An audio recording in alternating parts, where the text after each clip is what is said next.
Check প্রদান করা হলো।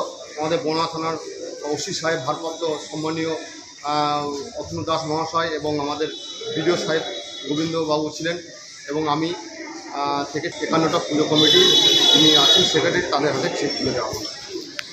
দেখুন, আবেদন সংখ্যা প্রচুর, সেগুলো ভেরিফাই করা হচ্ছে। ভেরিফাই করে যেগুলো প্রাচীন পুজো এবং যেগুলো অত্যন্ত প্রয়োজন সেই অনুপাতে ভেরিফাই করে আবার আরেক লট দেওয়া চেষ্টা চলছে।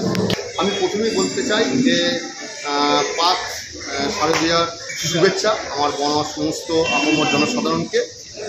ভালোভাবে পুজো কাটান, সাম্প্রদায়িক সম্প্রীতি বজায় রাখুন, কোনো রকম গ্রহণে পা না দিয়ে উৎসবে মাতুন।